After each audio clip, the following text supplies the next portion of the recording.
A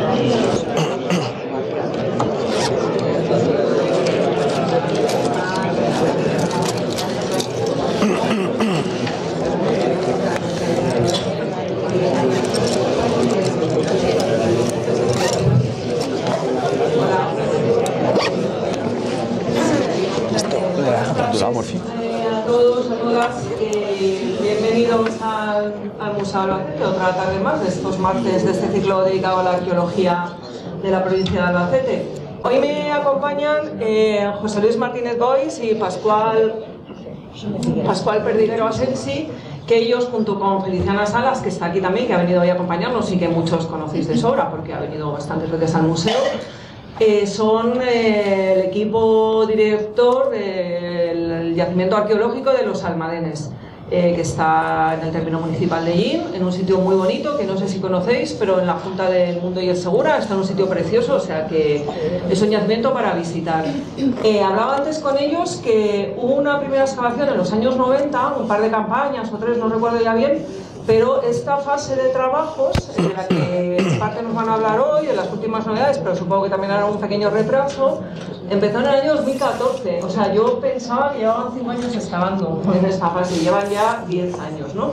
Eso da un poco de idea, bueno, aparte de cómo pasa el tiempo, sino de lo que cuesta el trabajo arqueológico, de lo lento que es, de lo minucioso que es y de lo que el esfuerzo que supone, ¿no? La arqueología, desde que se decide excavar un yacimiento, se busca la financiación, etcétera, hasta que finalmente se presentan los resultados.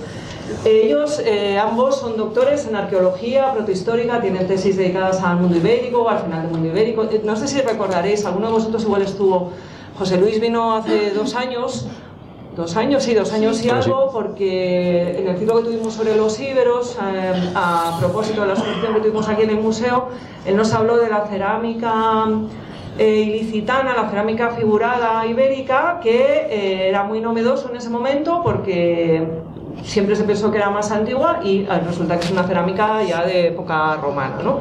Y él vino a hablarnos, es una conferencia muy bonita.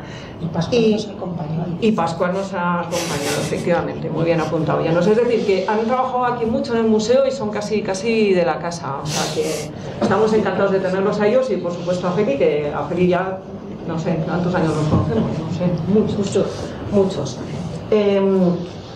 También colabora con ellas Patricia Rosell y Neus Antón, que no quiero que se me olvide, que son las otras compañeras que trabajan en Los Almadenes. Y bueno, ellos han escrito innumerables artículos sobre distintos lugares, pero para lo que es Albacete y lo que son Los Almadenes, que es lo que nos van a hablar hoy, pues el último, que es del año 2023, o sea que salió hace muy poco, se titula El poblado protohistórico de Los Almadenes, Llín, Albacete. 1. La fortificación y la puerta oriental. 1, ¿por qué? Porque es el primer volumen de la última serie de publicaciones. Ellos ahora mismo están en un proyecto a 3 años en el que están terminando de excavar una zona que hoy nos van a presentar como novedad. Y cuando terminen esa excavación, que ya les digo que como es largo, pues tardarán todavía 1 año o 2 años en excavarlo, publicarán esa zona y con eso se cerrará de momento un ciclo hasta que se vuelva a abrir el siguiente. Yo podría contarles muchas cosas de ellos, pero realmente es que el tiempo es suyo y así que les recuerdo, por favor, lo de los móviles, que los pongan en silencio, que los apaguen, porque cuando uno habla y oye un móvil, el público se distorsiona, pero es que el que está hablando se distorsiona. Así que les pido por favor que controlen lo de los móviles y ya está, y les doy la palabra a ellos. Muchas gracias. Bien, muy buenas tardes a todos y todas. En primer lugar, pues vaya por delante el agradecimiento total y sincero a Blanca y a todo el personal del Museo Arqueológico de Albacete y también especialmente a la Asociación de Amigos del Museo de Albacete, que ha tenido la deferencia de invitarnos, y nosotros por nuestra parte es un gusto inmenso venir aquí a contaros las novedades sobre el yacimiento, porque además, bueno, pues sí, Blanca ha expresado totalmente aquello que sentimos cuando venimos a excavar Albacete, que es particularmente como excavar en un sitio que sentimos como propio, en el que hemos investigado no solo lo que vamos a presentar hoy, sino también proyectos personales, proyectos que han formado parte del cuerpo de nuestras tesis, que nos han permitido avanzar como investigadores y siempre yo creo que te recibo como investigadores que recientemente pues, nos hemos doctorado, hemos leído las tesis, agradecer el trabajo inmenso que hay detrás de un museo que permite a los jóvenes investigadores acceder a sus fondos de manera completamente libre y altruista para que nosotros podamos engordar y alimentar nuestras tesis y nuestros trabajos, nuestros proyectos, rescatar de los fondos que muchas veces están en los museos esperando a ser protagonistas de nuevas investigaciones y que formen parte de nuevos proyectos, y por otra parte pues para nosotros obtener conocimiento científico, poder divulgarlo, poder contároslo hoy aquí. O sea que yo creo que es un ciclo en el que las gracias van por delante, en el que nosotros no estaríamos aquí si no estuvieseis vosotros aquí en un continuo total, ¿no? Bueno, y vaya también por delante otro agradecimiento tanto a la Junta de Castilla-La Mancha como al Instituto de Estudios Albacetenses, como al Ayuntamiento de Llín, que nos han permitido, efectivamente, como también apuntaba Blanca, decía que hay mucho trabajo, ¿no?, detrás de esto, y son casi 10 años ya excavando los almadenes. Pues efectivamente el coste no solo es en tiempo, también es en dinero, y estas investigaciones no se podían realizar sin financiación, parece de perogrullo, pero es una realidad. Tenemos una grandísima suerte, y es que Albacete posee una riqueza arqueológica brutal, y vosotros sois testigos a lo largo de esta conferencia, de este ciclo de conferencias, de estos martes en el museo, de esta riqueza. Pero esta riqueza no sería nada sin investigadores e investigadoras que pudieran trabajarlo, y esto no es posible si no hay una investigación por parte de las instituciones, una financiación continua, una financiación estable que permita una serie de proyectos que lleguen a buen puerto y que al final desemboquen, volvemos a lo mismo, en publicaciones y en conferencias como esta. Es decir, que volvemos a esta rueda que se alimenta. Por lo tanto, pues gracias a todos por estar aquí, porque también estáis formando parte de este círculo que se cierra, tan importante como cuando nosotros llegamos al campo con toda la ilusión de empezar a excavar un sitio nuevo. Es la ilusión que nos hace hoy estar aquí comentándoos el final o uno de los puntos intermedios, uno de los muchos finales que tienen las investigaciones científicas, que es compartirlo con el público y con la ciudadanía, que es la que lo hace posible. Queremos enfocar la ponencia desde una perspectiva ya no tanto como enseñarles resultados de todas las intervenciones que hemos hecho, sino también como un discurso que vamos a ir hilando con el leitmotiv de las herramientas o las técnicas o las estrategias que utilizamos desde la investigación arqueológica para acercarnos a problemas de investigación. En este caso es un problema que se remonta hasta el año 93, cuando la Universidad de Alicante y el Ayuntamiento y el Museo de Llín comienzan las primeras excavaciones, pero que de forma intermitente nos ha llevado hasta el 2014, cuando se retoma el proyecto ya de forma mucho más intensiva y donde nos empezamos a participar nosotros como investigadores. Y es un problema que intenta resolver preguntas arqueológicas. Nosotros, al fin y al cabo, somos humanistas y lo que intentamos es dar respuesta a los interrogantes de cómo vivían o cómo se estructuran o cómo funcionan estas sociedades del pasado. Para ello tenemos toda una serie de batería de herramientas que vamos a intentar ir desgranando poco a poco en esta conferencia para intentar alcanzar hipótesis. Saben ustedes que la arqueología adolece de una falta de datos por el simple paso del tiempo. Este yacimiento que les presentamos hoy tiene una cronología muy bien fechada, tiene una ocupación muy corta, de la primera mitad del siglo VI a.C., con lo cual imaginarán ustedes que ha llovido bastante desde entonces y que toda la información que nos llega a nosotros ha pasado el sesgo del tiempo. No tenemos toda la materialidad que hubiese existido en ese momento y además que la tenemos está pues muy deteriorado por el paso de ese tiempo. Con lo cual nosotros y nosotras tenemos que utilizar esas herramientas que nos ofrece la ciencia arqueológica para intentar dar respuesta a interrogantes. Este interrogante básicamente era, resumiéndolo mucho y con cierto coloquialismo, es ¿qué hace un yacimiento como este? ¿Qué hace un yacimiento como tú en un sitio como este? ¿No? Queríamos intentar dar respuesta a por qué hay un yacimiento muy complejo, con una fortificación que ahora les enseñaremos, una fortificación muy, muy poderosa, en un lugar muy aislado, con poco potencial agrícola y que presenta unas características muy particulares que les iremos desgranando ahora. La pregunta era esa, y a lo largo de 10 años, ahora parece que empezamos a tener una respuesta más o menos coherente. El yacimiento se encuentra en el término municipal de Llín, en un paraje, como ha dicho Blanca, espectacular, caracterizado por un encañonamiento del río Mundo que va a desembocar al Segura unos pocos kilómetros más adelante, sobre un gran cerro triangular que... voy a pasar, ¿vale? Un gran cerro triangular que genera una gran plataforma que han aprovechado para realizar la fortificación y para en el interior de esa gran plataforma construir todas las estructuras que forman parte del poblado. Y aquí además presentamos una de las primeras herramientas, que es el análisis espacial o el análisis de fotografía antigua. En este caso es una fotografía de los vuelos Ruiz de Alda, ¿verdad? Es una serie de vuelos fotogramétricos que se realizan en los años 30, con lo cual tienen la ventaja a lo largo del cauce del río Segura y tienen la ventaja de que nos ofrecen una visión del paisaje previa a la industrialización.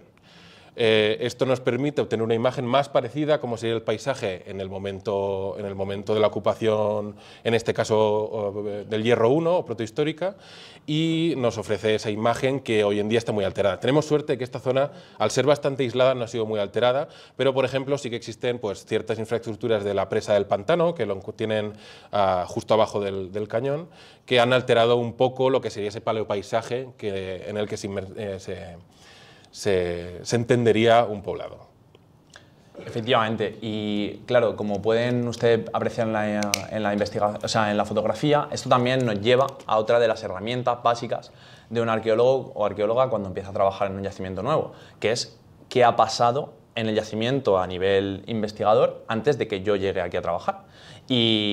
Y bueno, pues la historia de los almadenes no tiene ese recorrido historiográfico que pueden tener otros yacimientos en los cuales pues siempre hay personajes destacados en la historia moderna o habitualmente pues, relacionados con la iglesia que tienen unos intereses científicos en el lugar y hacen sus primeras incursiones. No es el caso de los almadenes, ¿de acuerdo? Las primeras noticias a esta meseta triangular que ven ustedes en el centro de la imagen, no sé si se ve el puntero. No, se ve el puntero. Pero vaya, no es la grabadora. A ver, no sé si tenemos... Ah, sí, tenemos el láser. Súper bien. Perfecto. Pues mira. Entonces, en este espacio es en el que se concentra el yacimiento, ¿de acuerdo? Ven, yacimiento triangular. Bueno, pues es una de nuestras primeras herramientas. Acercarnos, efectivamente, como comentaba Pascual, a cómo era el paisaje antes de que llegase el gran desarrollo que en España se produce especialmente a partir de la segunda mitad del siglo XX. Y en segundo término, nosotros tenemos la enorme suerte de que el vuelo Ruiz de Alda, que era un vuelo encargado era un vuelo de gestión hidráulica, era un vuelo encargado por la Conferencia Hidrográfica del Segura para controlar por dónde pasaba el río y es uno de los primeros trabajos de fotografía aérea que conservamos. Piensen que es del 1929, o sea, son unos vuelos realmente pioneros. O sea, el propio vuelo en avioneta y la propia toma de capturas de imágenes en movimiento era una cosa verdaderamente pionera y es toda una suerte que los arqueólogos de la zona del sureste tenemos. Bueno, pues solo hay una breve noticia a final del siglo XIX, principios del XX, de los ingenieros que ya están proyectando la presa actualmente la presa de Camarillas. Los ingenieros en los primeros proyectos ya advierten que ellos suben al yacimiento para desde ahí controlar el terreno y proyectar lo que sería la futura presa. Es la única noticia que tenemos hasta lo que presentaremos a continuación. Y efectivamente, ¿qué hace un yacimiento como Thun, un sitio como este, ¿no? El mapa, una de las cuestiones que hemos de atender cuando trabajamos aquí es los almadenes, propiamente el nombre, es otra de las herramientas que nosotros como arqueólogos tenemos. El nombre de los sitios no es tampoco un sitio, o sea, no es baladí, ni es inocente, ni está desligado de su propia historia. El lugar llamado de los almadenes es una palabra, un vocablo de origen árabe y procede tiene el significado de un almadén o unos almadenes, son unas minas. Entonces es cuando nosotros recurrimos a el mapa metalogenético, la hoja correspondiente a Elche, en la cual aparece el lugar correspondiente al yacimiento. Y es cuando nosotros tenemos estos resultados. Es muy interesante cómo el nombre pervive, la toponimia pervive. Si alguno de ustedes conoce la zona, muy cerca de la presa de Camarillas está el poblado de las Minas, con lo cual tenemos un mismo topónimo que se va repitiendo a lo largo del tiempo. Además, empezando a hacer un vaciado historiográfico, un vacío de todo lo que se ha escrito sobre la zona, nos topamos con una cita muy interesante de un geógrafo andalusí que se llama Al-Zuhri. Bueno, él no es andalusí, pero escribe en el momento andalusí. se llama el Zuhri, que menciona la riqueza de la zona en el contenido de azufre. El azufre, lo veremos un poco más adelante, tiene unos usos muy particulares en el mundo antiguo, y en este momento este geógrafo nos habla de que el azufre de Almadén se está exportando incluso hasta Bagdad, o sea que es una zona de gran riqueza minera, una riqueza minera que pervive hasta los años 70 me parece que 60-70 del siglo pasado, que está en explotación.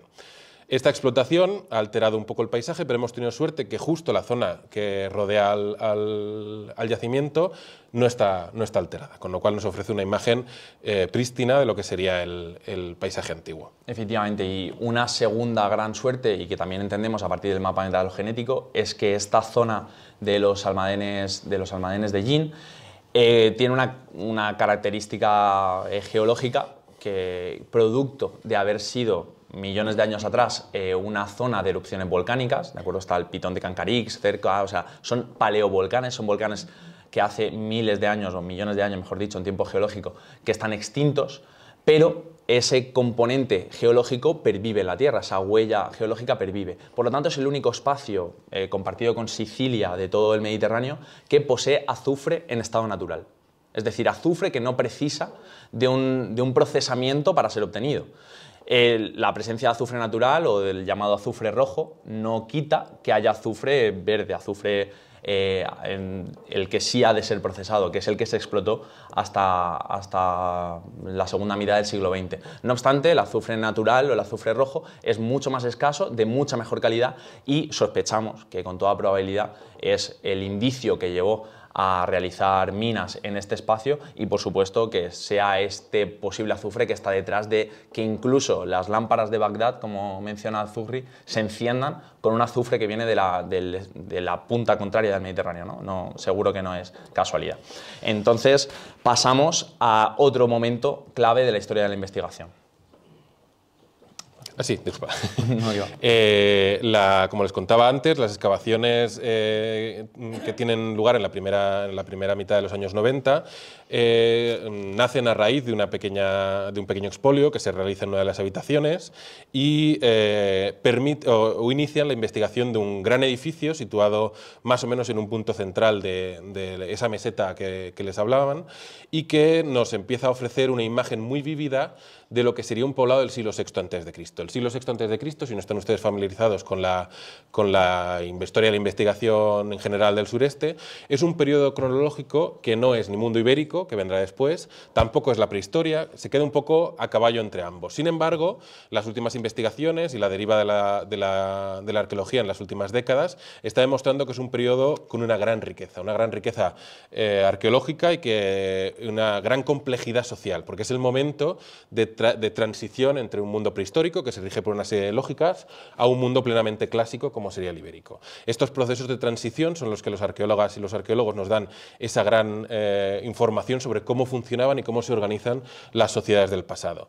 Este gran edificio, que conocemos como edificio 1, nos ofrece una planta compleja, una planta con varias habitaciones, con un gran patio central. El edificio está organizado dentro de un gran patio central, tiene toda una serie de fases que no vamos a entrar por ser un poco tedioso, pero sabemos que en un primer momento resulta simplemente un ala, y en un segundo momento se expande para unirse con las dos habitaciones orientales y formar ese gran patio. En total el edificio tiene unos 330 metros cuadrados.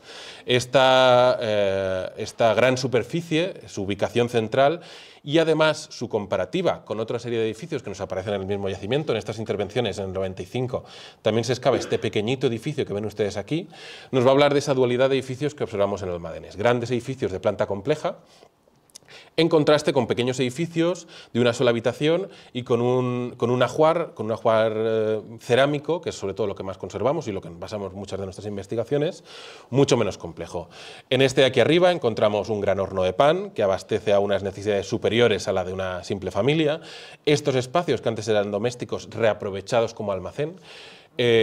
Una de las ventajas que tenemos en los almadenes, y aprovecho este momento para comentárselas, es que el yacimiento se funda ex novo, es decir, no había nadie viviendo en este cerro y de pronto llegaron una comunidad y construye, hace un gran esfuerzo constructivo. Estamos ahora haciendo una serie de estudios que con suerte les presentaremos en unos años los resultados, sobre el esfuerzo constructivo que supone para una comunidad el construir una muralla como la que verán ahora o construir todos estos elementos en un lugar bastante aislado. Y vemos como en este lugar se concentran además muchísimas cerámicas. Esta dualidad de espacios, con una casa que almacena grandes recipientes, aquí tienen una pequeña muestra, nos aparecen completos. Les decía que fundan el yacimiento ex novo. Llega, no hay nadie, calculamos que el yacimiento tendría escasas décadas de pervivencia, en torno a unos 30, 40, 50 años como mucho, no creemos que llegue a la cincuentena, y se abandona de manera súbita. Es decir, que la gente que está aquí, en un momento dado, casi por el registro que nos encontramos cuando excavamos, casi de la noche a la mañana, se van, se llevan solo lo que pueden cargar y nos dejan, lo cual fue para ellos sería una faena, sería una cosa mala, pero para nosotros estamos encantados, porque nos encontramos el registro entero, nos encontramos todos los platos, todos los vasos, casi en el lugar donde estas comunidades del siglo VI se lo dejaron, lo cual nos ofrece casi una fotografía de lo que sería la vida en un momento muy concreto de la primera mitad del siglo VI.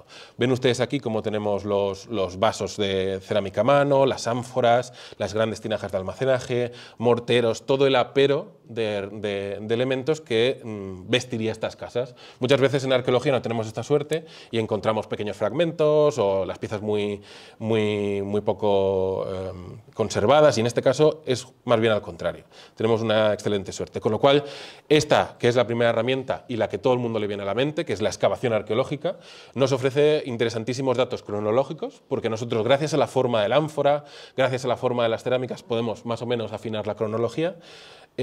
Nos permite información arquitectónica, sabemos cómo construyen, cuál es su técnica constructiva, sabemos qué utilizan en el día a día, qué tecnología están manejando.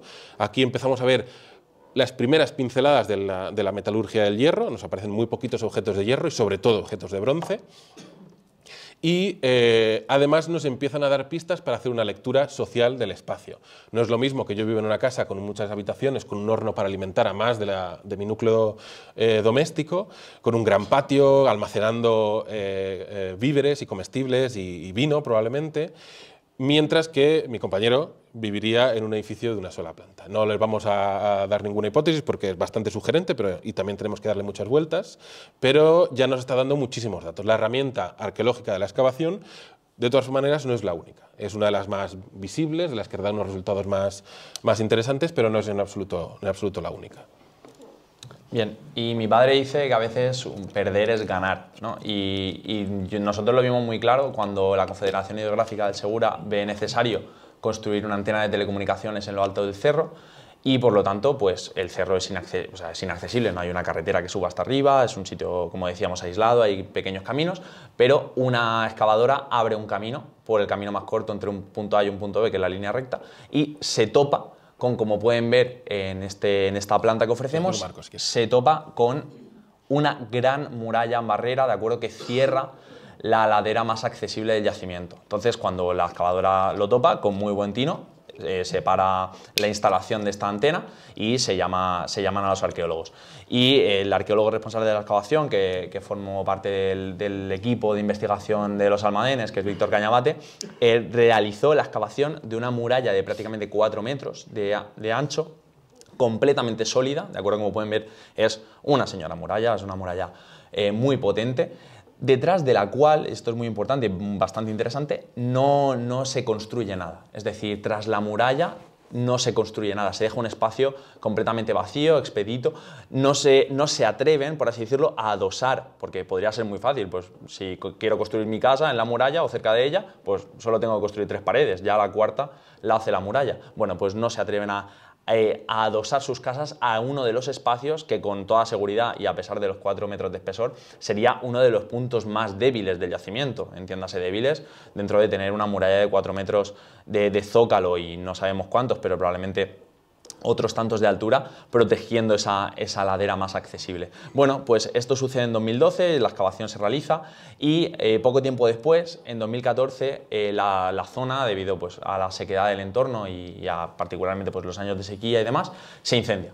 Se incendia y todo el paisaje, principalmente dominado por el pino, el esparto, es decir, materiales, pues, combustible perfecto para un entorno como este, se quema completamente y queda completamente despejado. Entonces, bueno, pues este segundo hecho que podrías haber entendido como algo malo, pues deja completamente limpio el campo, ¿no? Se queda completamente despejado y es cuando nosotros vemos la oportunidad de un yacimiento que es espectacular, en el que conocemos que hay una muralla muy interesante, en el que ya en el año 93 y 95, que prácticamente pues hacía una veintena de años que ya esas excavaciones habían terminado y habían quedado ahí atrás, vemos la oportunidad de volver a estudiar de la mano de Félix Sala, iniciar un nuevo proyecto, volver a buscar financiación, volver a movilizar a todo un equipo en el que agradecemos pues, haber estado desde el principio, porque también hay que decirlo, nosotros éramos chicos en aquel momento jóvenes y estábamos recién graduados, recién salidos de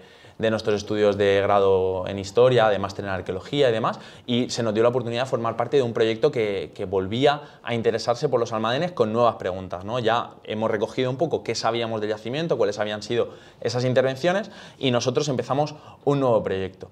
Y es un nuevo proyecto en aquí, el que... sí, como nacemos o venimos desde la universidad, y desde el liderazgo de Feliciana Sala siempre ha sido un yacimiento con una vocación docente muy importante. Aquí queremos hacer este apunte porque era el laboratorio perfecto, es un lugar fácil de excavar, es un lugar que da unos resultados muy interesantes y que permite, como parte de los deberes que tiene una universidad pública, el formar arqueólogas y arqueólogos nuevos. Tenemos la suerte de que hay mucha gente que ha pasado por aquí y tenemos algunos de los compañeros que en su momento eran alumnos, vinieron a excavar con nosotros y ahora ya son arqueólogos de pleno derecho, que están aquí también en la sala, y hemos ido construyendo tanto un equipo como un conocimiento que hemos intentado transmitir a las generaciones de arqueólogas y arqueólogos del futuro. Aquí es en el momento en el que nos planteamos nuevas preguntas, nos planteamos la necesidad de resolver esos interrogantes que de cierta manera todavía seguían inconclusos. Sabemos que es un yacimiento aislado, con tierras de muy baja calidad agrícola, alejado de las zonas ganaderas más óptimas. Es decir, esta gente aquí no está tampoco para vivir del campo, por así decirlo. Teníamos la pista del azufre, que quédense con eso porque es lo que luego nos va a dar más juego a la hora de interpretar, en un lugar aislado, alejado de las principales vías de comunicación, porque saben ustedes que las principales vías de comunicación pasan por el Tolmo de Minateda, donde pasa actualmente la autovía, y esta zona es una zona escarpada, muy agreste, muy alejada, con malas tierras para los usos agropecuarios, con lo cual todavía nos faltaba dar ese paso de saber por qué una comunidad se había instalado aquí.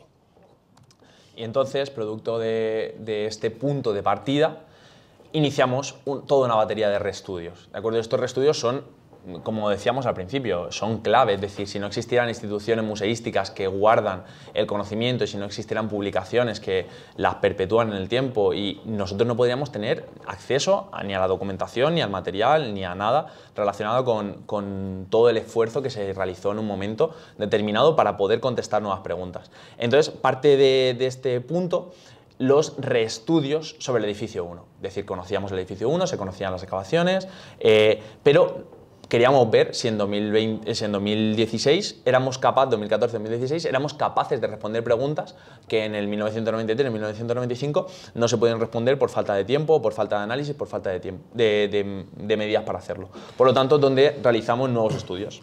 Con los datos que se habían obtenido de las excavaciones del 93 y del 95, que habían sido técnicamente correctísimas, nos permitía ahora darle una nueva vuelta, ubicando exactamente el lugar de hallazgo de los distintos vasos, de las distintas cerámicas, como ven en la imagen en esta de aquí, con lo cual tenemos un perfecto análisis, en arqueología lo llamamos microespacial, de la ubicación de los objetos. Esto nos da muchísima información, no es lo mismo encontrarnos una habitación como las que encontramos en este lado de aquí, donde apenas habían algunos vasos de pequeño almacenaje o platos de ámbito culinario, mientras que en este lado de aquí se concentraban ánforas, tinajas. Ya eso nos da un pie para interpretar el uso de esos espacios. Es decir, ya no solo tenemos la imagen del territorio, ya no solo tenemos la imagen del edificio, sino que ahora tenemos un nuevo zoom, que sería la imagen de la estancia. Además, el reestudio de materiales aparentemente tan pobres como barro endurecido, nos está permitiendo reconstruir algo con un nivel de precisión mucho mayor, lo que sería la estructura arquitectónica del edificio. Sabemos, gracias al hallazgo de pintura mural, gracias al hallazgo de esas improntas que dejarían las vigas y los elementos perecederos, la madera, saben ustedes que no se conserva, tienen más de 2500 años, pero sí que tenemos el negativo de la madera. Eso nos ha permitido reconstruir cómo serían los espacios, la estructura del techo, planteamos la existencia de esos techos planos, planteamos la existencia de pintura mural en algunas estancias, con lo cual también nos habla de esos usos que se le pueden dar a las distintas estancias, y además nos ayuda a contextualizar los hallazgos. Muchas veces se alaba las cualidades estéticas de una pieza, pero en arqueología no entendemos la pieza sin el contexto. Y en este yacimiento tenemos la extremada suerte de que el contexto está prácticamente intacto. Con lo cual, el estudio de las piezas en su contexto es lo que da a este yacimiento una riqueza excepcional en el panorama peninsular. Como pueden ver ustedes, las piezas nos aparecen rotas, pero completas, con lo cual nos permite generar toda una imagen, un repertorio de todos los vasos, platos, tinajas que utilizarían en este mundo. Aquí nos permite ver esa transición que les hablaba del mundo prehistórico, donde todavía perviven formas hechas a mano, con formas muy simples, que beben de herencias del bronce final, con las nuevas formas de la tecnología torno. Esos grandes vasos de almacenaje, con una decoración pintada, con formas más complejas, con una mayor riqueza formal, es decir, las formas se multiplican. Y también utilizamos una miríada de técnicas, no es simplemente hacer el estudio de las formas, hacer el dibujo, que tiene su aquel también, sino también el excelente estado de conservación de los almacenes nos permitía hacer una microexcavación. Les hablábamos del paisaje, del yacimiento, de la habitación, y ahora incluso somos capaces de excavar en el interior de una vasija. Esta nos da información también sobre su contenido. Ahora estamos preparando una batería de análisis para con lo que se llama la cromatografía de gases, hacer un análisis de qué es lo que podrían contener esas vasijas, con lo cual la imagen es prácticamente completa. Ya unos estudios que hicimos previamente nos han dado resultados muy positivos, nos han dado la presencia de lípidos vegetales, nos han dado la presencia de ceras de abejas, probablemente para impermeabilizar los interiores de los vasos para hacerlas que sean estancas. Saben que la cerámica es porosa y si no se vidria o no se trata con especial cuidado, el líquido acaba saliendo. Una de las soluciones suele ser la brea, otra la cera de abeja derretida. Con lo cual ya estamos teniendo un nivel de detalle que nos permite hacer discursos mucho más complejos. Volvemos a subir un tanto el zoom, ¿no? Y volvemos a pensar sobre cómo funciona la fortificación de los almacenes. La fortificación de los almacenes, créanme, es un lugar espectacular porque no solo domina el paisaje, sino que el propio entorno del yacimiento nos invita a pensar el cómo sería vivir en una fortificación de ese tipo. Me gustaría llamarles la atención sobre que, efectivamente, lo más destacado y una de las cosas más vistosas es esta gran muralla en barrera que uno se encuentra por la ladera más accesible, ¿de acuerdo? Nosotros actualmente subimos por un camino que viene por aquí, que va haciendo curvita por el lugar que abrió la Confederación Hidrográfica para instalar su lugar de telecomunicaciones, pero es probablemente el acceso más directo, el acceso más fácil se realizaría por esta ladera, ¿de acuerdo? Topándonos con la muralla principal. Bueno, pues una de las primeras cosas que hicimos cuando empezamos a trabajar en el yacimiento fue reconocer el lugar, ir al paisaje, ir al yacimiento y recorrer esta muralla para proponer cómo sería entrar en los almacenes, porque pues, el primer lugar que hemos de ver cuando vamos a un sitio es la puerta, ¿no? Es el acceso, cómo llegamos a los almacenes. Si presenta una muralla en barrera brutal que no nos permite entrar, si en el vértice por el que actualmente, y de manera completamente artificial, como verían si están absolutamente todos y todas invitados a la jornada de puertas abiertas que realizamos, si vienen, actualmente subimos por un torreón sobre el que es bastante evidente que no era el sitio de subida. Por lo tanto, cuando nosotros llegamos allí, pues hicimos este reconocimiento y lo hicimos a pie. Y entonces cuando nosotros vamos a pie por los almadenes, decimos, vale, pues por aquí no es, por aquí tampoco, por aquí hay un cortado, ¿de acuerdo? En la fotografía aérea no se observa muy bien, pero aquí donde ven la sombra es una caída muy fuerte, ¿de acuerdo? O sea, nadie en su sano juicio se atrevería a andar por aquí porque de un empellón que te dieran los habitantes de dentro, pues acabarías al fondo del cañón. Entonces, efectivamente el camino es por aquí, es por esta visera rocosa que ven ustedes, en la cual el caminito sería este, en la que poliorcéticamente, ¿de acuerdo? Según esta idea de cómo asaltar una fortificación, somos muy vulnerables, ¿de acuerdo? Porque estamos expuestos continuamente a cualquier ataque que venga desde lo alto de esta plataforma, ¿de acuerdo? Ahora estamos recorriendo, si me acompañan por el mapa, estaríamos recorriendo esta parte de la muralla norte. Bueno, pues es el único camino que es, y en esto pues volvemos a agradecer a ese incendio que hubo, porque claro, al despejarlo completamente de vegetación, ahora que han pasado prácticamente 10 años del incendio, es mucho más difícil pasar y ya pues no es tan fácil como cuando se realizaron estas fotografías. Pero como ven, el caminante o el posible atacante o el visitante, en todo caso, del yacimiento, se ve continuamente expuesto, este lado derecho del caminante se ve continuamente expuesto a la muralla. Otra cosa que es clave en la poliorcética antigua, porque ustedes saben que habitualmente cualquier atacante, cualquier miembro de una infantería se instruye para ser diestro. ¿De acuerdo? El tema de manejar la espada con la zurda es una anomalía absoluta. Entonces, al ser el atacante diestro y estar expuesto nuestro lado derecho cuando nosotros vamos andando hacia el final de la muralla, hemos de cambiar de mano la espada, hemos de llevar la espada con la mano floja y llevar el escudo con la mano derecha, lo cual, si queremos protegernos de posibles ataques, lo cual nos deja absolutamente inútiles en caso de un ataque frontal. O sea, si hemos de defendernos con la espada, lo haremos con la mano mala. Y si no, pues moriremos probablemente de un pedrazo y caeremos por el otro lado de la ladera, que tampoco es que sea excesivamente plano. O sea, este lado parece plano, pero tampoco es plano. Es decir, es accesible, pero no es tampoco un camino de rosas. Entonces, cuando nosotros llegamos al final, ¿de acuerdo? La puerta la encontramos en el lugar menos accesible.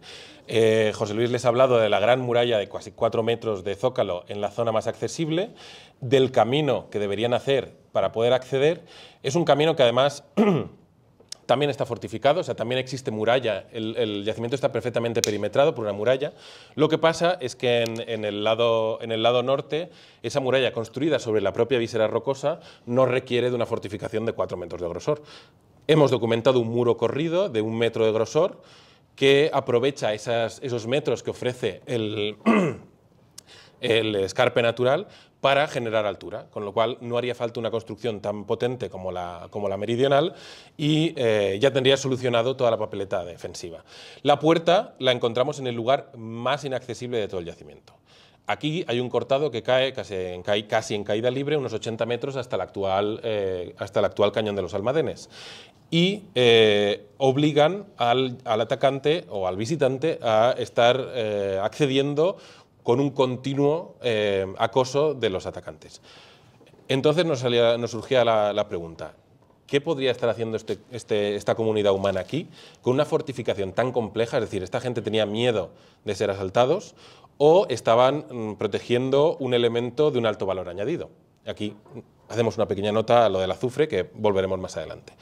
Porque es una comunidad en un lugar, por ir reiterándonos, en un lugar poco rentable de manera agrícola, muy inaccesible, lejos de las zonas de comunicación y además están encastellados. Están en un cerro protegido en 2 de sus flancos por cortados y en el flanco más expuesto por una gran muralla. Es decir, aquí la gente está fuertemente fortificada. Bien, pues nuestros esfuerzos, las primeras campañas de excavación que retomamos después de la urgencia que ocupó la muralla, fue la puerta. Nos interesaba saber por qué estaban en el acceso más complejo, nos interesaba saber qué características tenía la puerta, qué tipo de defensas podían justificar la puerta, qué tipo de puerta era, porque no es lo mismo tener una pequeña puerta que una puerta muy amplia, que una puerta con determinadas características, y eso nos podía dar alguna pista sobre la función que tendría el yacimiento. Esta imagen que ven ustedes aquí es el inicio de las excavaciones y estas duraron desde el 2016, con una pequeña interrupción central, hasta el 2021 que dimos por finalizada la campaña. ¿Pasa a la siguiente, Pep? Esta puerta se desveló como un sistema bastante complejo y aquí aprovechamos para darles algunas pinceladas sobre las estrategias que tenemos a la hora de documentar. Entre los círculos arqueológicos se ha convertido en un cliché, pero creo que vale la pena repetirlo, en el que nosotros somos meros documentadores de una realidad material. Nosotros cuando excavamos vamos retirando capas de tierra y esas capas de tierra contienen información estratigráfica, información material, información arquitectónica. Cada vez que retiramos una de esas capas es imposible recuperarla. Si nosotros retiramos la capa y no le hemos hecho foto, no podemos volver a poner la tierra en su sitio para echarle la foto. Con lo cual, la arqueología, y de ahí viene un poco también el tópico de que nosotros vamos con pincelito, no siempre vamos con pincelito, usamos distintas herramientas, pero lo que sí que tenemos es una obsesión por la documentación. Nos interesa documentarlo todo absolutamente. ¿Por qué? Porque el símil que se hace para que se pueda entender con relativa facilidad es estar leyendo un libro desde el final, sabemos cómo acaba, todos mueren, y vamos leyéndolo desde el final hacia atrás y cada página que leemos la arrancamos. Por eso nuestra obsesión es siempre la documentación. Ven ustedes aquí algunos ejemplos de fotografía, de fotografía arqueológica, como este que tienen aquí, pero también hemos implementado desde el 2016 una nueva tecnología que ha aparecido en los últimos años y ha tenido una mejora brutal. En 2016 empezamos de manera muy incipiente y hoy en día trabajamos continuamente con una técnica que se llama la fotogrametría, es decir, a través de una toma de fotografías planeada nos permite realizar modelos 3D.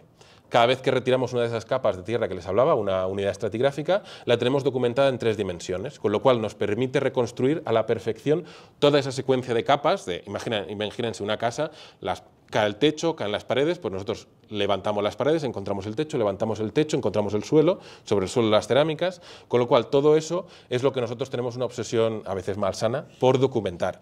Siempre queremos documentarlo todo tiene foto, de tal manera que si algún investigador o investigadora quiere acceder a nuestros datos, tenga esa secuencia perfecta y puedan trascender más allá de nuestro propio grupo. Es decir, cualquier investigadora, cualquier investigador que quiera acercarse a los almadenes de aquí a 100 años, tendría toda esa información para reconstruir la secuencia. Por eso nosotros simplemente somos conductos para ese conocimiento arqueológico. Nosotros, nuestra obsesión es documentar y además con esta documentación aprovechamos y damos interpretaciones.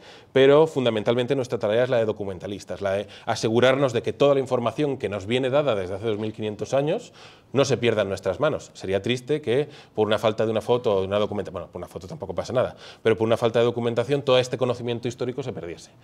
También de aquí nace un poco la voluntad de divulgación, ya que tenemos financiación pública, pues nos debemos al público. Entonces, por eso siempre intentamos hacer publicaciones que sean accesibles sin tener ninguna cortina de pago. Ahora les enseñaremos también el libro que hemos publicado, que se pueden ustedes descargar sin ningún problema. Hacemos las jornadas de puertas abiertas y todo este tipo de cosas. Pero bueno, esto venía un poco por las herramientas que tenemos hoy en día, que por ejemplo no estaban en los años 90, pero que se subsanaban con dibujos de campo. Hoy en día nosotros trabajamos casi todo de manera digital y consiguiendo mucha más rapidez y mucho mayor nivel de detalle. Y además, todo este proceso de documentación también nos sirve a nosotros, ya no ni siquiera pensando en los equipos del futuro, sino en los equipos del presente. Cierto. Nosotros nos llevamos genial, somos todos amigos fuera y dentro del campo, pero también somos muy cabezones y nos peleamos entre nosotros y tenemos hipótesis que a veces no encajan. Pues entonces es genial tener fotos de todo el proceso para decir, ¿ves cómo yo tenía razón? Y cómo esto era así. Y cómo esto podía funcionar así. Porque muchas veces, como bien decía Pascual, estamos leyendo un libro desde el final y planteamos hipótesis de cómo van a ser las siguientes páginas, es decir, de cómo esto podría desarrollarse. Y a veces es importantísimo tener toda la secuencia completa para poder llevar a cabo hipótesis más o menos acertadas.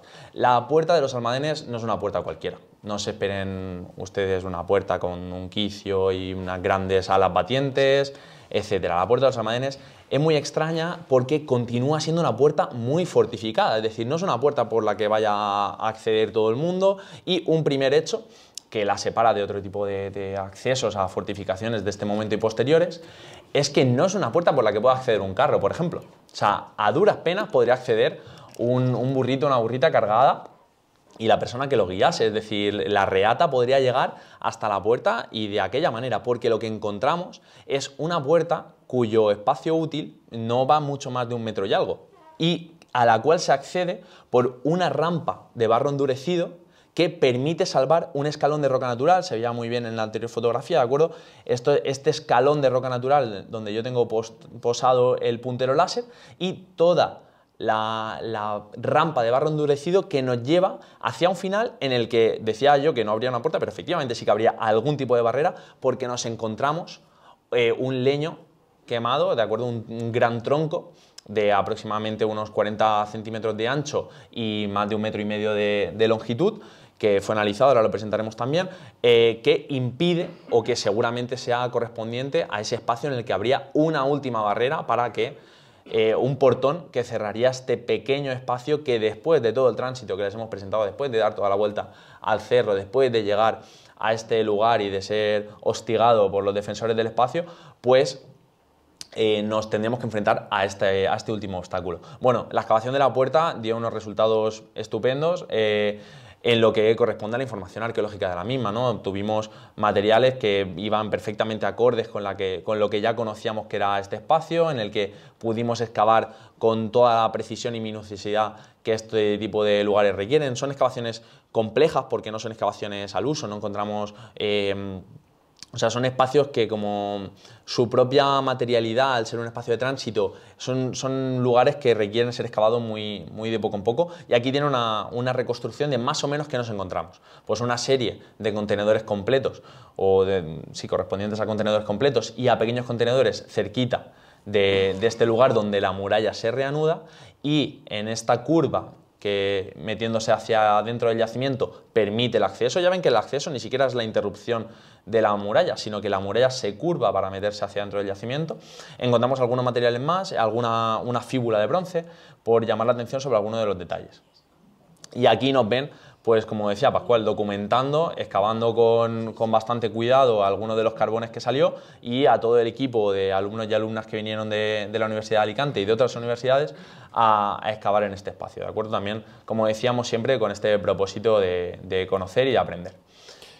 Y aquí aprovechamos también la excavación que hicimos en la puerta para realizar toda una serie de baterías de análisis sobre los objetos que nos aparecen. En este caso ponemos el foco sobre los carbones, un elemento muy habitual de encontrar en la arqueología, que es la madera carbonizada. La madera sin carbonizar saben que es muy difícil de conservarse, pero si ha sufrido un proceso de carbonización o se conserva en un espacio anaeróbico, se conserva mejor. Aquí en este caso encontramos varios elementos carbonizados, tanto sobre pequeñas hogueras de tierra cocha, como que formaban parte de la arquitectura, del techo que cubriría la puerta en su momento, y como ha dicho antes José Luis, de ese gran leño que cerraba la puerta. Y esto nos ha permitido hacer análisis. Ustedes tienen la imagen romántica de los arqueólogos, que nosotros la reiteramos con las fotos que estaban en la diapositiva anterior, pero de trabajo en el campo, pero la mitad del año trabajamos en campo, o una parte corta del año trabajamos en campo, pero la mayor parte del tiempo la pasamos o en museos o en laboratorios. En este caso, los estudios que se han realizado de parte de un equipo multidisciplinario, qué palabra más difícil, de un montón de gente con habilidades distintas, en el que nos han analizado los carbones. Esta información de los carbones nos ofrece dos panorámicas. Una, la identificación de las maderas. Ahora sabemos que hay un uso consciente de determinadas maderas para determinadas cosas. Sabemos que utilizan el Pinus nigra para la arquitectura, mientras que utilizan como combustible el madroño o pequeñas plantas arbustivas como la coscoja y otros elementos. Además, el carbón nos permite hacer dataciones. Imagino que al menos habrán oído alguna vez hablar de las dataciones de carbono 14. Gracias al carbono 14 y a la corta vida de este yacimiento, hemos hecho varias analíticas, unas sobre elementos arquitectónicos, que asumimos que están desde el principio de la construcción del poblado, y otras sobre los últimos carbones que se queman sobre una hoguera, con lo cual nos da un abanico cronológico del momento de construcción y del momento de abandono, que nos confirma esa hipótesis que teníamos al principio de una corta vida del poblado. Una herramienta de datación absoluta que quitando lo cara que puede resultar ser en algunos contextos, es muy útil para confirmar los datos que nos ofrece la cultura material.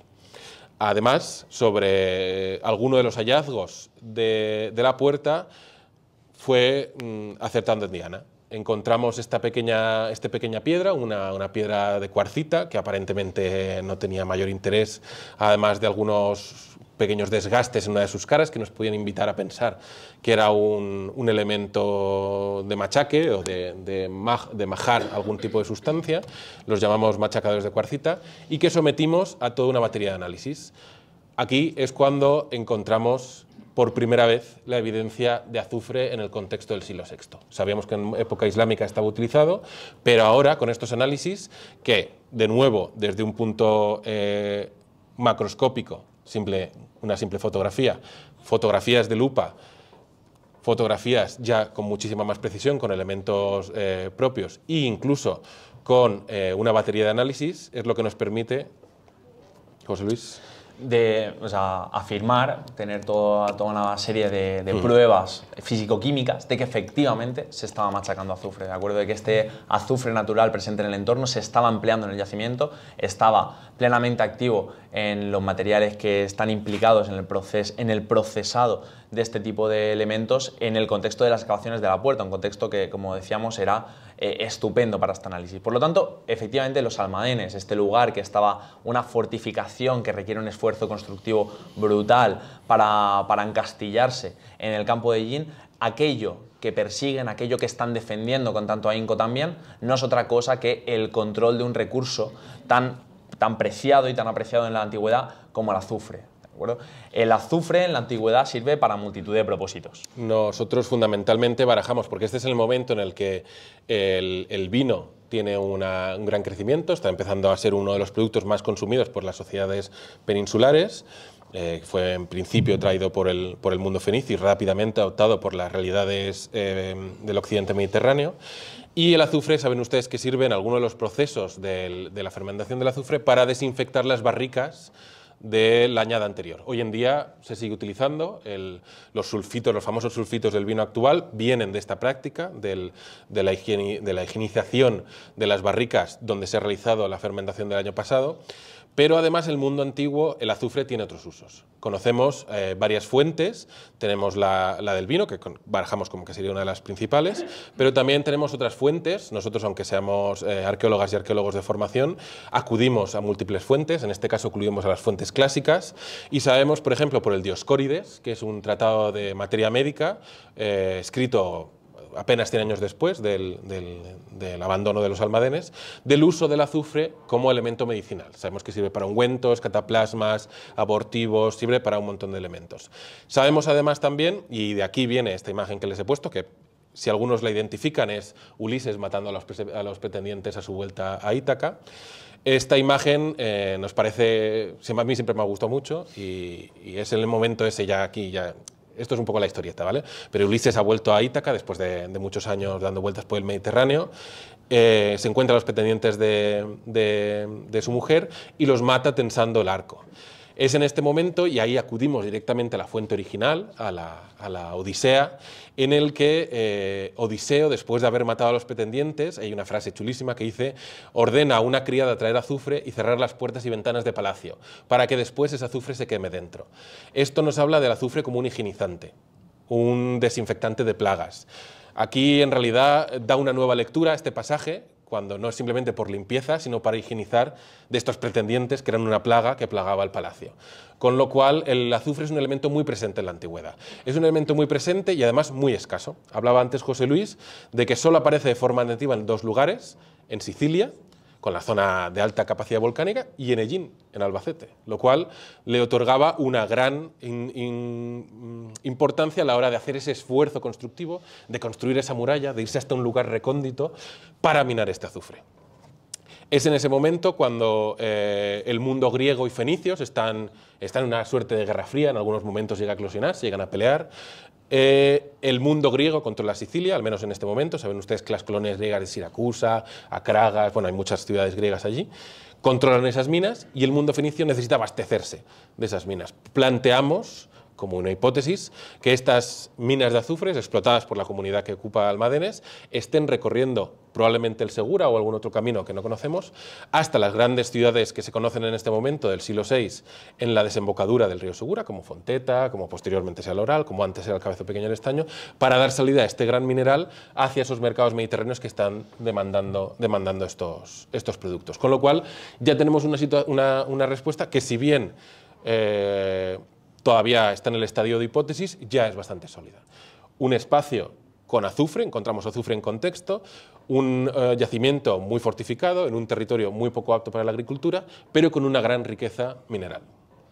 Y como yo sé que esta horita con nosotros se les queda corta, si quieren leer y deleitarse con el proceso que nos lleva a llegar a estas conclusiones, pues tienen el QR, y si no, pues pueden buscarlo por el título y les saldrán los primeros resultados de Google o de cualquier buscador, el poblado protohistórico de los Almadenes, como decía Blanca en la presentación, el volumen primero, porque ahora presentaremos un poco los avances de lo que han sido nuestras siguientes intervenciones, porque no hemos parado desde entonces, la fortificación y la puerta oriental, ¿de acuerdo? Donde todo el equipo pues, nos pusimos manos a la obra en publicar aquello que les acabamos de presentar, ¿no? Este proceso deductivo desde cómo empezamos en el yacimiento y qué panorama nos encontramos, hasta los últimos hallazgos, los últimos análisis y las últimas hipótesis alrededor de este. ¿De acuerdo? Así que si tienen más curiosidad o simplemente si quieren consultarlo y poder irse a la cama con una buena lectura, pues yo les recomiendo muchísimo este volumen. ¿Se ríen? Pero bueno. De acuerdo, pues entonces, a posteriori de la puerta, nosotros hemos dicho, o sea, parece que solo excavamos la puerta, pero es un poquito trampa. En una de las excavaciones de la puerta, en 2021, excavamos este pequeño trozo, porque más o menos por planificación nos venía bien, nos daba mucha información sobre esta curva tan extraña que hace la muralla, es una cosa rarísima. Si conocen más, pues nos pueden escribir al correo, que estaremos encantados de conocer más paralelos. Pero en este trocito aparece mucho material, y ya nos daba un poco la relación de la puerta con lo que empezaba a ser el interior del poblado, que no lo conocíamos más allá de esas excavaciones de 2014, en las cuales se constata que dentro de la muralla no hay nada. Y del edificio 1, que era sui generis, era también una cosa que se alejaba mucho de esto. Entonces nosotros nos planteamos excavar lo que llamamos el edificio 5, el departamento 8, porque lo numeramos, ahora les enseñaremos una fotografía completa, el que era el departamento 8 del edificio 5. ¿Cuál fue nuestra sorpresa cuando en la excavación llegamos a encontrar prácticamente una veintena de vasos de distinta tipología completos? O sea, si ven la fotografía de la excavación, pues prácticamente, bueno, no me gustaría decir a mí que esto es la Pompeya de Ellín, pero podría decirlo. Pero vaya, un contexto muy bien conservado, con muchísimo material, y que habría un panorama interesantísimo, porque el edificio 5 es muy raro. Es una batería completamente adosado a la muralla. Recuerden que yo mismo había dicho hace media hora que pegado a la muralla sur no existía habitación, pues pegado a la muralla norte sí, probablemente porque viven con la seguridad de que aquí sí que pueden adosar sus casas, porque el espacio, al ser un corte mucho más claro, no es una ladera para nada accesible, piensen que aquí está el cañón, ¿de acuerdo? Y que vienen de recorrer este camino que vendría por aquí, sí que pueden adosar sus espacios. De todo modo no son casas, o no, así no las interpretamos nosotros, son una especie de si se dan cuenta, para ser habitaciones, pues nos falta un tabique, es decir, nos faltan puertas, nos faltan espacios que cierren. Simplemente tenemos el departamento 8, que aquí ya lo ven a posteriori de su excavación, ya lo ven tapado. Departamento 8, el 7, o sea, perdón, el 7 y el 6 estarían en el centro. El 5. Aquí en el mapa lo verán completo, sí. Pero toda una serie de departamentos abiertos, lo llamamos departamentos de hecho porque no podemos llamarlos habitaciones como tal, no tienen ese cierre. En el que nosotros también pues cometimos pecado de soberbia y no pasa nada, y decíamos, bueno, nos vamos a inflar a sacar cacharros. Si en la primera excavación nos salieron 20 y tantos, pues aquí esto va a ser una fiesta. Bueno, pues cuál fue nuestro gozo en un pozo cuando excavamos todo el resto y encontramos situaciones muy diversas entre los propios departamentos, y en ningún caso ninguno era tan rico en materialidad como el departamento 8, que casualmente es el que más cerca está de la puerta. Cosas que también nos pueden hacer pensar en la puerta como un espacio de fiscalidad, un espacio de control de tránsito de materiales, un espacio donde si tú quieres sacar materiales primero tienes que pasar por el departamento 8. Entonces, después de excavar ese departamento 8, excavamos toda esta batería, ¿de acuerdo? Lo que sería el 3, el 4 y el 5. Voy rápido porque también ya llevamos tiempo.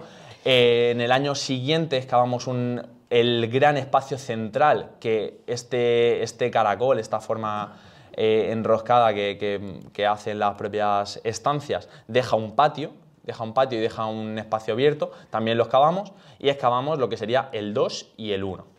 Este edificio lo que nos mostraba era una planta muy compleja, o sea, muy compleja no, muy rara, porque compleja no es. Es un gran patio central al que se abren una serie de estancias que no tienen cierre.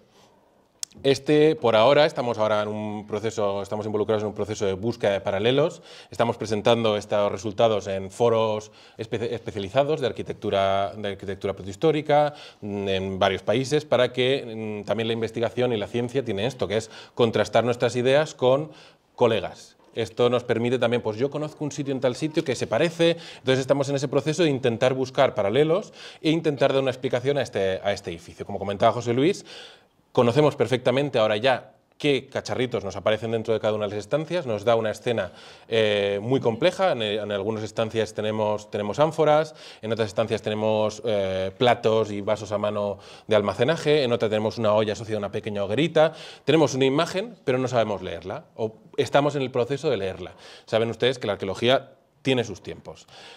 Uno de los detalles más interesantes es que una de las estancias, que estaba completamente vacía, sin ningún elemento en el interior, nos apareció esa superficie que interpretamos o bien como un suelo o como un relleno, estamos todavía también discutiéndolo entre nosotros mismos, de adobes. Toda una estructura de adobes que cerrada además por un pequeño leño de madera carbonizada en un espacio completamente vacío. Con lo cual, todo esto son capas de complejidad que se van añadiendo a este edificio. Sin embargo, nos faltaba, para completarlo, una pequeña L que incluía un espacio que conocemos como el edificio 6, porque está exento, que es una habitación cuadrangular, que es la que hemos excavado este año. De hecho, estos resultados se los presentamos en primicia, porque hemos acabado de excavar hace apenas unos meses, y esta estancia nos ofrece de nuevo ese contexto inalterado, un contexto donde podemos recuperar las piezas en su sitio, donde nos permite encontrar dos hogueras, una en la estancia central y otra en un pequeño espacio anexo, donde tenemos una puerta también que excede a las necesidades de una casa. Saben ustedes que las casas tradicionales, las casas preindustriales, generalmente tienen puertas estrechas para un mayor control térmico. Es decir, si yo voy a dormir dentro de una estancia, no quiero tener una puerta muy grande porque enseguida voy a perder confort térmico. Esta, en cambio, tenemos una puerta consistente, una puerta que nosotros interpretamos como una puerta de trasiego de mercancías, que se relaciona un poco con un par de ánforas, 3 ánforas que tenemos en el interior, un tonel de cerámica, 3 tinajas de almacenaje, es decir, no es un panorama doméstico. Aquí es una estancia en la que, en principio, no parece que viva una unidad familiar.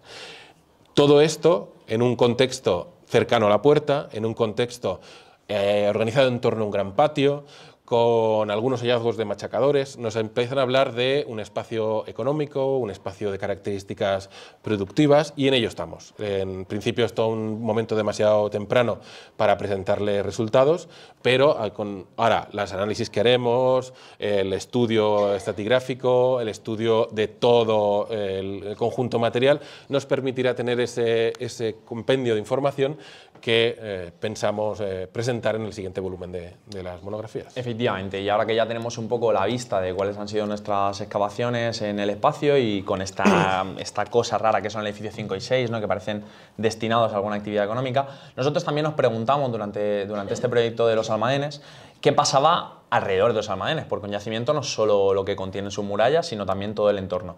Por lo tanto, planteamos una serie de prospecciones en el espacio del yacimiento. Estas prospecciones las llevamos a cabo durante el 2019 y 2020 y prospectamos todo el camino de acceso al yacimiento, porque nosotros estábamos, previamente a obtener estos análisis de resultados químicos del machacador de azufre, nosotros vivíamos en un sin vivir. O sea, es fácil decirlo ahora, pero que ya está todo hecho y estamos mucho más tranquilos y convencidos de nuestra hipótesis. Pero esto era complejo el pensar por qué esto está aquí.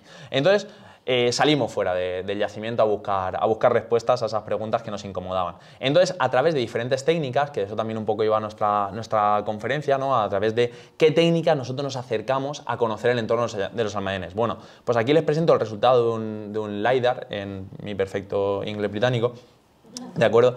Que es... No se ríe. Que es la aplicación de estas técnicas fotogramétricas para observar la diferencia de alturas en los espacios. Y como pueden ver, en el camino de acceso al yacimiento, este camino es contemporáneo, está abierto también para asuntos de mantenimiento de la presa. Lo que encontramos es, si se dan cuenta, una relación estratigráfica, es decir, una relación arqueológica de primer nivel. Es decir, había una hendidura en la tierra que se ve cortada, arrasada completamente cuando abren la carretera. Bueno, pues, jolín, qué cosa más rara, ¿no? en el entorno. Entonces nosotros nos dispusimos a realizar prospecciones. Aquí, con un Pascual como medida de referencia, de acuerdo, que equivale a 1,92, encontramos esta hendidura en el suelo que podía ser, ¿no? Pues para ello planeamos una serie de prospecciones en el entorno, ¿de acuerdo? Las prospecciones son recorridos sistemáticos por el campo que se encargan o por personal arqueológico que se encargan de observar pues, si hay restos cerámicos, si hay restos muebles, si hay restos de alguna construcción en el entorno. Y estos son los espacios que nosotros metemos dentro de nuestro estudio, ¿de acuerdo? Que es básicamente todo donde se puede acceder sin poner en riesgo nuestra vida. Porque aquí, como volvemos a lo mismo, desde la foto aérea todo parece muy sencillo, muy plano, pero luego esta zona presenta una gran depresión producto de las actividades mineras en los años 20, es decir, si había algo, en paz descanse, y toda esta zona también está abierta por la carretera, está muy afectada y además todo esto presenta una gran vaguada. Todo esto es el cañón y todo el resto pues lo metimos en el estudio. Y de acuerdo, este es todo el trazado que nosotros realizamos cuando andamos por ahí. La técnica de prospección es algo bastante sencillo, consiste en hacer grandes transeptos separados X metros entre cada uno de los prospectores y ir con un GPS. Cada vez que marcamos y encontramos un hallazgo, sea bien un elemento cerámico, sea bien restos arquitectónicos, sea bien cualquier tipo de hallazgo que nos pueda dar documentación, marcamos con un punto GPS. Esto luego nos permite observar una imagen de la concentración de hallazgos. Entonces, nuestra suerte fue que, asociados a esas grandes hendiduras en el terreno, encontramos una gran cantidad de materiales asociados a la misma cronología que el poblado. Es decir, la contaminación contemporánea era mínima, además estaban asociados a un horno de yeso que podíamos datar en el siglo XIX, seguramente primera mitad del siglo XX, y el resto de material, un material con bastante coherencia. Esto que ven aquí son esos mapas de calor que nos indican dónde se concentran los hallazgos que hemos ido mapeando con el GPS. Aquí estaría el yacimiento. Son, efectivamente, y toda esta zona que es el camino de acceso, donde se encuentran esas grandes zanjas o hendiduras en el terreno con una enorme concentración de materiales protohistóricos. Esto nos lleva a la conclusión lógica. Estos espacios son las zonas de extracción del azufre.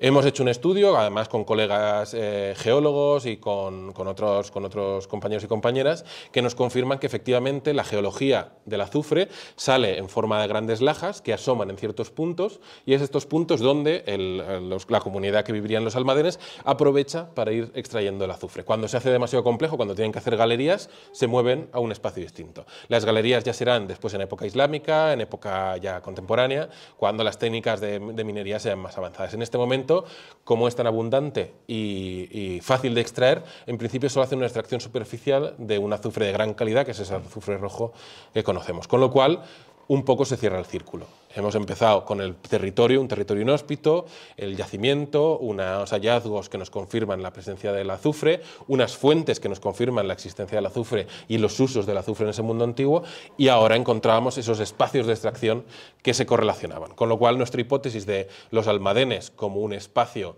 minero es la que está ganando más peso. De ahí el juego que decíamos con el título de la ponencia, y vemos como el topónimo Almadén, la mina en árabe, el topónimo de las minas, que es el poblado que hay bastante cerca, y el propio uso que tenía el yacimiento en el siglo VI, todo forma parte de un conjunto. La humanidad repite patrones cuando está enfrentándose a las mismas necesidades, y eso es lo que nosotros estamos construyendo, el conocimiento histórico. Y básicamente esta es la hipótesis que manejamos ahora. No descartamos en absoluto que en futuras, con nuevos datos, con mayor cantidad de datos analíticos, nos permita cambiar o matizar, pero bueno, en el momento en el que nos encontramos en la investigación, esta es la hipótesis que mayor peso tiene. Efectivamente, pero de nada serviría esto, que pues, puede interesarnos a Pascual y a mí, que somos capaces de hablar de esto hasta aburrir a las piedras, si no fuésemos capaces de transmitirlo a la comunidad, de transmitírselo a ustedes en conferencias como esta, y por supuesto de que la población, de que la ciudadanía sea capaz de ver cómo se obtiene este conocimiento. Por lo tanto, consideramos una parte importantísima y crucial de nuestro proyecto la propia divulgación. La divulgación académica dentro de la participación de estudiantes de diferentes universidades. Este año, de hecho, han venido incluso estudiantes internacionales de la Universidad de Montpellier, ¿de acuerdo? Los compañeros están interesados en el yacimiento y vienen y excavan con nosotros y aprenden mucho de un yacimiento que además es muy agradecido de excavar, como bien decía Pascual, es una estratigrafía donde da gusto enseñar, porque hay yacimientos, compañeros arqueólogos estáis por aquí, que son muy complicados de entender, incluso para los que tienen mucha experiencia. Y nosotros aquí lo que realizamos también como colofón de las excavaciones son jornadas de puertas abiertas, en colaboración normalmente con el Museo de Yin de la Semana Santa, que se presta siempre a poner toda la logística de organización y de reservas. Hacemos grupos de entre 20 y 30 personas y hemos llegado a tener jornadas de puertas abiertas con prácticamente más de 200 personas soportando el calor veraniego o las inclemencias otoñales, escuchándonos hablar sobre los hallazgos de su lugar. Y esto es súper importante, no solo porque a nosotros nos gusta hablar mucho, que a mí me encanta hablar, sino también porque es muy importante concienciar a la población que vive en el entorno del yacimiento de lo importante y lo único que es el espacio que tienen. Porque muchas veces podemos no conocerlo, es decir, no hemos de sentirnos culpables si vivimos en Ellín y no conocemos los almadenes, pero sí que sería una verdadera lástima si los almadenes se ve afectado por expolios, por ataques, por abusos, ¿de acuerdo? Que muchas veces son producto no tanto de la malicia, sino muchas veces del propio desconocimiento. Entonces, tener una sociedad civil que conoce muy bien el patrimonio, que además nosotros allí vamos cuando excavamos y luego cuando hacemos alguna actividad, pero no estamos allí todos los días. La gente que está allí todos los días es la que vive en el entorno. Entonces, que esa gente sea consciente del valor patrimonial que tiene su lugar, que le tenga estima, que se interese por ello, que acuda. Y además es que tenemos la enorme suerte de que la sociedad responde muy bien y a que a la gente le encanta el yacimiento y hacen un montón de preguntas y nos cuentan que iban a pasear allí con los padres y que ojalá su padre estuviera aquí porque le hubiera encantado escuchar estas historias sobre el yacimiento. Y verdaderamente se enganchan y tienen una relación con su patrimonio que yo creo que al final es lo más bonito, ¿no? O sea, poder ser consciente de que el valor del lugar en el que vives no trasciende los años y trasciende las décadas y las generaciones y te enlaza con tu propio pasado y da un verdadero sentido a ser ellinero, a vivir cerca de los almadenes o a poder disfrutar de ese patrimonio y poder compartirlo. Y nada, con esto en principio acabamos nuestra presentación en nombre tanto nuestro como de todo el equipo, que somos varias compañeras y compañeros. Agradecer de nuevo a todas las instituciones, al museo, a la asociación de amigos, a ustedes por haber aguantado aquí a nuestra chapa durante casi una hora y pico. Y nada, hemos estado muy a gusto, muchas gracias al museo y muchas gracias a ustedes. Cualquier pregunta que tengan, para ello estamos.